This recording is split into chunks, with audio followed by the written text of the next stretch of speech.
lagi dengan kami kelompok 6 yang beranggotakan saya Mirella Ingrid Mirino dengan NIM 2024-63023 dan saya Grace Amesaris Payung dengan NIM 2024-63041 dan saya Bapak Jari Valdo MP Wire dengan NIM 2024-63042. Nah, di sini kami akan menjelaskan tentang jurnal yang berjudul Kajian Arah Tegasan dan Nilai RQD berdasarkan analisis statis data struktur ketar yang ditulis oleh Dewi Rahmawati Isa, Ang Panji Pranama, dan Ronald Huta Galung. Nah, di mana permasalahan kali ini lokasinya terletak pada kondisi struktur geologi dengan komplikasi yang tinggi Dan kondisi kekarnya. Jadi pada jurnal ini kita dapat beberapa data kondisi kekar, yaitu isian, bukaan, spasi, dan panjang kekar. Untuk data yang pertama, kita dapat spasi 8 cm, dan untuk isiannya 0 atau tidak ada. Dan untuk bukaannya 3 cm, dan untuk panjangnya 20 cm. Dan yang kedua, data spasinya itu 12 cm. Untuk isiannya tidak ada dan bukaannya itu 2 cm. Dan panjangnya itu 18 cm. Dan untuk data ketiga dengan spasi kekarnya itu tidak ada dan isiannya juga tidak ada. Dan untuk bukaannya itu 1 cm dan panjangnya itu 40 cm. Dan data yang keempat dengan panjangnya 5 cm dan untuk isiannya tidak ada. Terus bukaannya 1 dan panjangnya yaitu 42 cm. Untuk data kelima yaitu tidak ada isiannya, juga tidak ada bukaannya.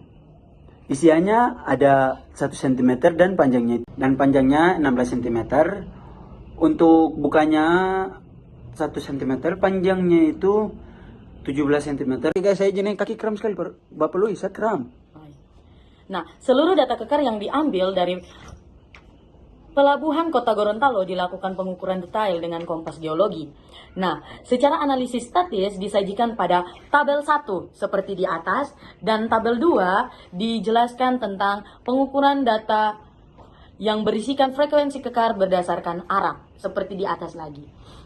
Nah, berdasarkan analisis statis menggunakan diagram kipas, diperoleh data arah umum kekar yakni maksima 1 North 45 derajat East dan maksima 2 North 15 derajat East. Berdasarkan diagram kipas di atas, didapatkan tau satunya North 15 derajat East dan tau tiganya North 75 derajat East. Dari penjelasan kita disimpulkan, yang pertama, analisis statistik data kekar menggunakan diagram kipas dengan menghasilkan arah tegasan maksimumnya North 15 derajat East dan arah tegasannya minimum dengan North 75 derajat West. Yang kedua, dan kesimpulan yang kedua, analisis kualitas batuan pada daerah penelitian ini berdasarkan data RQD masuk golongan sedang yakni 40,60% dengan jumlah kekar yakni 20 kekar per meter. nah, dan kesimpulan yang terakhir, analisis pasir kekar masuk skala lemah sehingga rawan longsor dengan jarak 5-10 cm. Sekian dari video penjelasan kami. Bye bye. Thanks for watching. Thank you. Halo semuanya, kembali lagi bersama saya Alvaro Tiffany Tulaseket dengan NIM 2024-63020. Oke, pada video kali ini kita akan membahas mengenai penentuan arah tegasan pembentuk kekar menggunakan diagram Rosette. Nah, adapun metode penelitian dilakukan melalui pengukuran data lapangan berupa nilai strike dan dip menggunakan kompas geologi dan GPS. Data tersebut kemudian diolah dengan perangkat lunak DIPS untuk menentukan arah tegasan maksimum dan minimum. Hasil analisis menunjukkan bahwa jenis kekar yang ditemukan merupakan shear fracture atau kekar gerus yang memiliki ciri permukaan licin, bukan kecil, dan arah sejajar. Nah, hasil diagram Rosette menunjukkan arah tegasan maksimum berarah timur laut barat daya atau NE sampai ke southwest. Arah tegasan ini dipenuhi oleh aktivitas vulkanik formasi Camba serta gaya tektonik regional di Sulawesi Selatan. Daerah dengan morfologi huruf V menunjukkan aktivitas tektonik yang masih aktif, sedangkan bentuk huruf U mengindikasi aktivitas yang relatif tenang. Kita semua tahu bagaimana cara mengukur strike and dip. Ketika kita menggunakan kompas geologi, ketika kita mengukur strike, kita menampilkan sisi east, dan kita akan mengukur, dan ketika kita mengukur deep, kita menempelkan sisi west. Nah, baik, menjelaskan pentingnya struktur geologi. Nah, khususnya kekar dalam memahami deformasi batuan akibat gaya tektonik dan vulkanik. Kekar terbentuk dari tegasan utama dan dapat diklasifikasikan menjadi shear fracture dan extension fracture. Program DIPS digunakan untuk memproses data strike dan dip menjadi diagram Rosette. Adapun geologi regionalnya, lokasi penelitian termasuk formasi Camba yang berumur Miosen tengah sampai akhir, tersusun oleh batuan vulkanik seperti breksi, aglomerat, lava, dan tufa. Pengambilan data menggunakan kompas geologi dan GPS, kemudian diolah dalam DIPS untuk menentukan arah tegasan utama. Nah, dari semua itu, kita mempunyai hasil kekar yang ditemukan adalah shear fracture. Diagram Rosette menunjukkan arah tegasan maksimum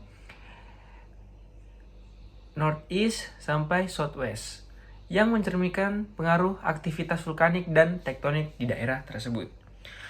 Jadi, kesimpulannya ialah arah tegasan utama pembentuk kekar di daerah Patongtongan adalah timur laut sampai barat daya.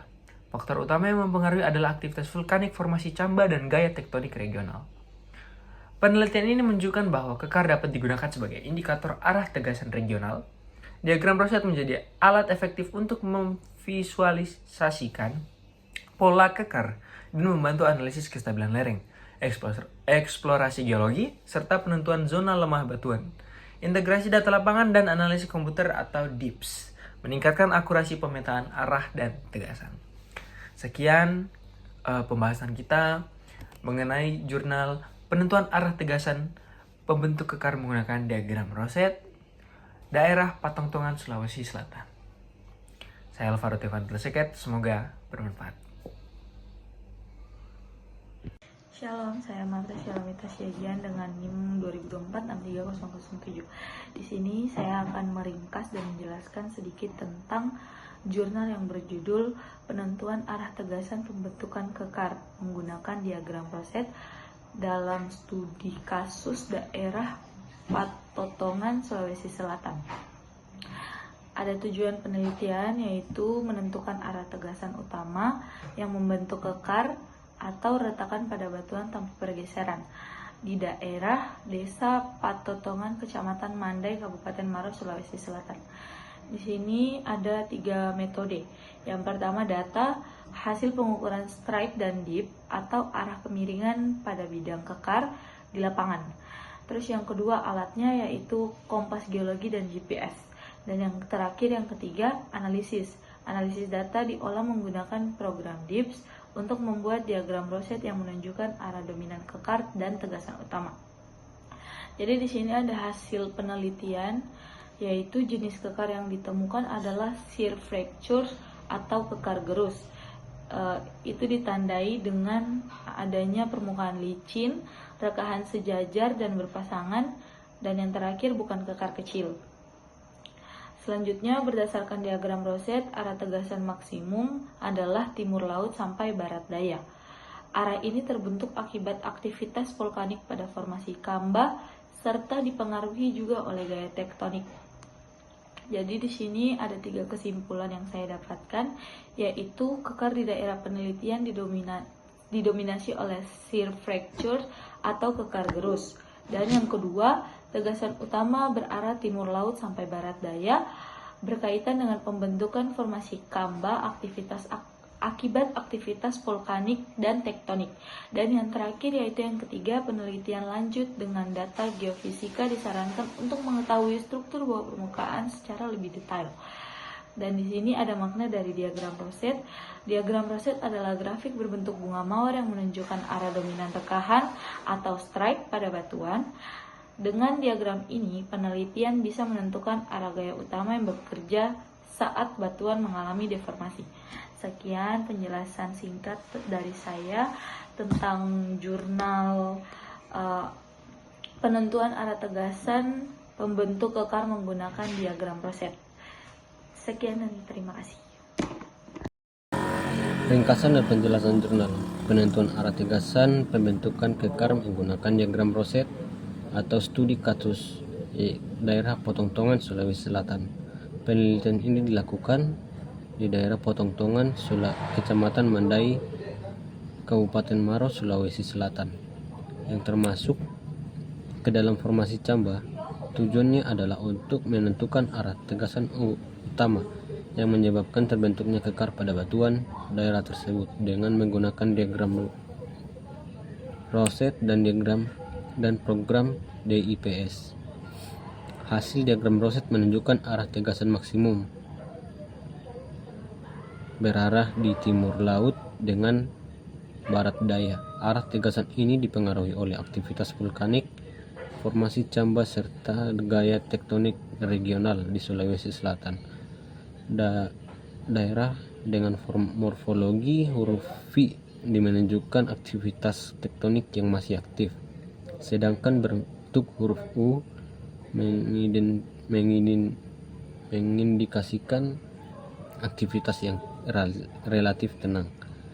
Ada 6 penjelasan isi jurnal. Yang pertama itu pendahuluan menjelaskan pentingnya struktur geologi, kasusnya kekar, dalam memahami deformasi bentuk batuan akibat gaya tektonik dan vulkanik.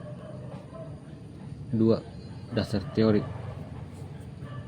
Kekar terbentuk dari tegasan utama atau sigma 1, 2, dan 3 dan dapat diklasifikasikan menjadi strike fracture dan extension fracture. Program DIPS digunakan untuk memproseskan data strike dan dip menjadi diagram Rosette. 3. Geologi regional. Lokasi penelitian formasi Camba yang berumur Miosen Tengah akhir, tersusun oleh batuan vulkanik seperti Brexit, Aglo Lava, dan Tufa. Metodologi 4. Metodologi pengambilan data menggunakan kompas geologi dan GPS, kemudian diolah dengan DIPS untuk menentukan arah tegasan utamanya. 5. Hasil kekar yang ditemukan adalah fracture. Diagram Rosette menunjukkan arah tegasan maksimum yang mencerminkan pengaruh aktivitas vulkanik dan tektonik di daerah tersebut.